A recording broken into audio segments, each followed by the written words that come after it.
Joining me today, I am very excited to have the CEO and founder of Women's Global Health Initiatives, Leisa Hirtz, joining me. Thank you for taking the time.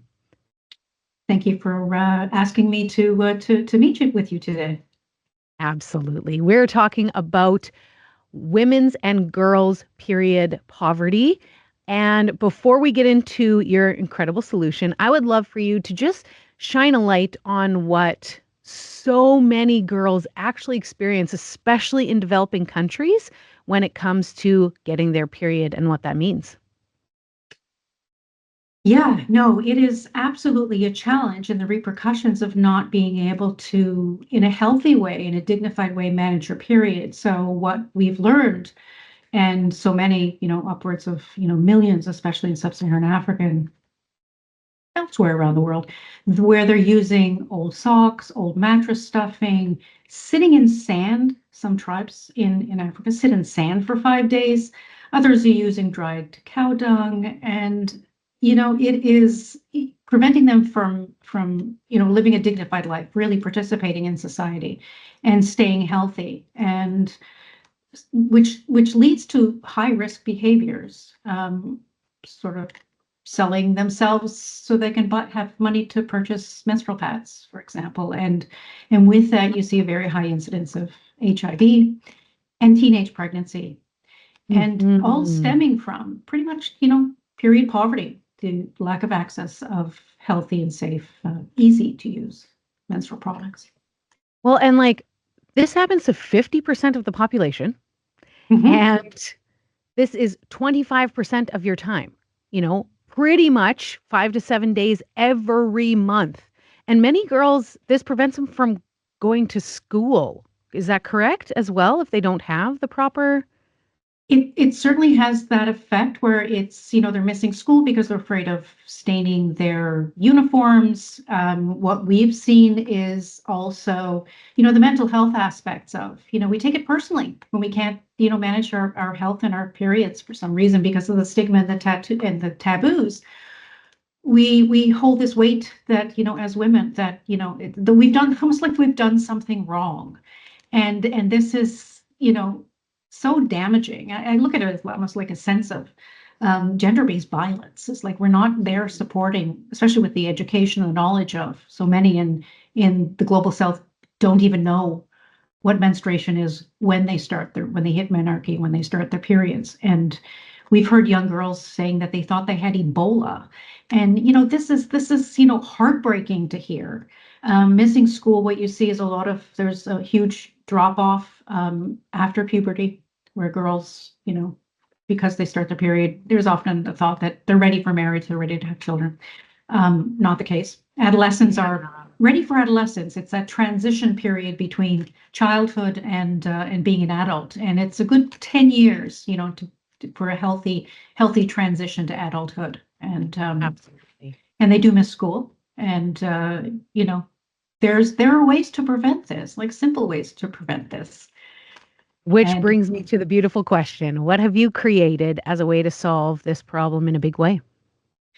yes, we'd heard that menstrual cups were starting to be adopted or being introduced, in particular in Kenya and in, informal settlements, urban informal settlements. We often refer to them as slums, and in refugee settlements. But what we heard and what I'd learned was that the cups, because they required boiling, and all silicone menstrual cups require boiling, that's a limitation when you have a lack of clean water, if you have a lack of water in general, or you don't have a pot, or you live in a one-room home, and you don't want, the indignity of your family seeing you boiling your cup.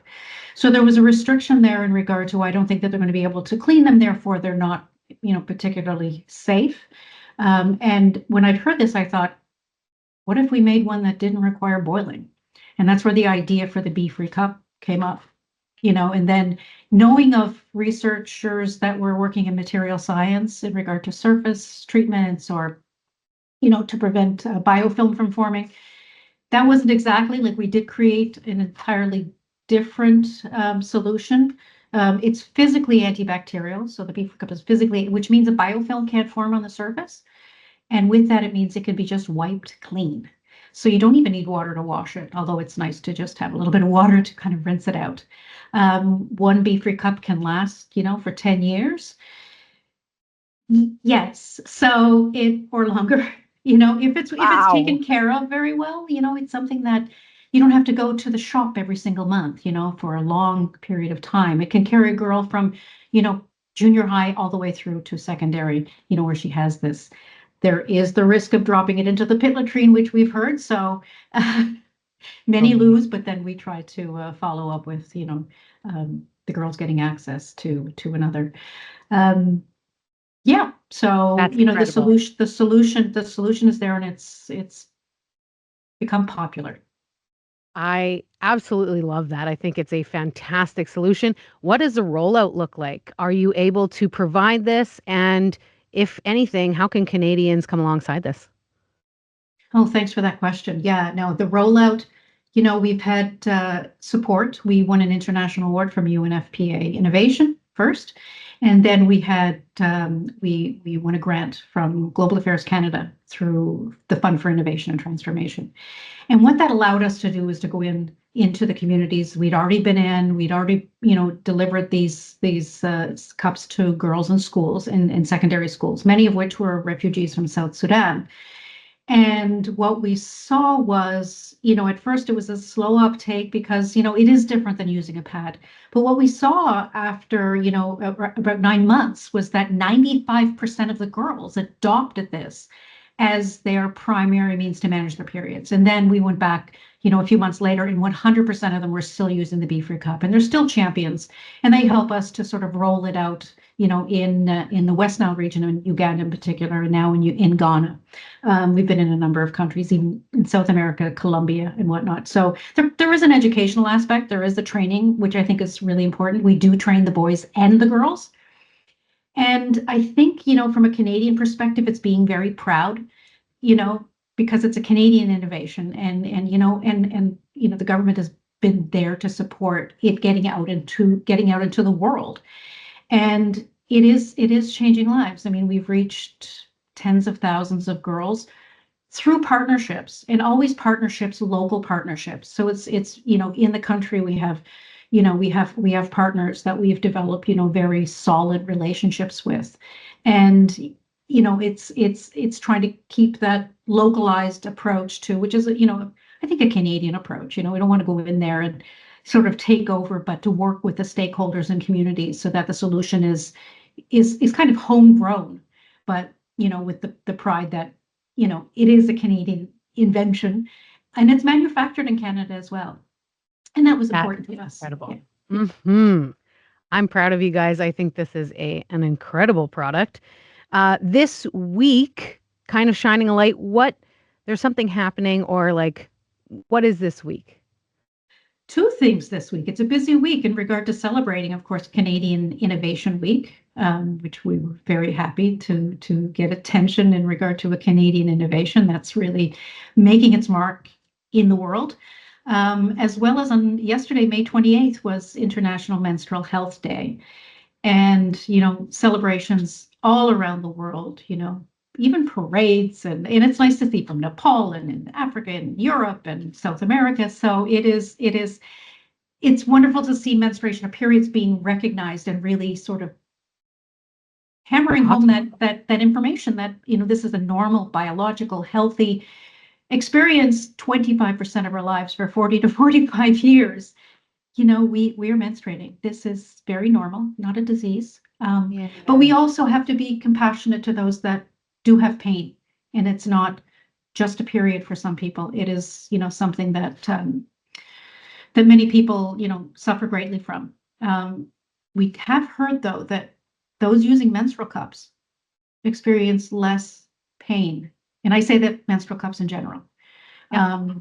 Throwing the Bfree cup in there as well, but it's any menstrual cup is better than no menstrual cup. But of course, we're rather partial to our Bfree cup. Of course. Is there anything else that you wanted to share today, Lisa? Oh, yeah. No, it's really a pleasure to speak with you today, to really, in particular, Western Canada. Our popularity in Western Canada is is beating out the East. Thank you to the West for being Bfree Cup supporters, and thank you for this opportunity today. Absolutely. If people want to find out more and just come alongside, how can they do that? We do have a website. It's www.bfreecup, so bfreecup.com. Reach out to us through our website anytime. We love to speak with everybody and answer questions, and be it all genders, including dads and boyfriends, and Yeah, terrific. that's fantastic. Leisa, thank you so much for stepping into this. Congratulations on an incredible product and what it's doing. Thank you for your support.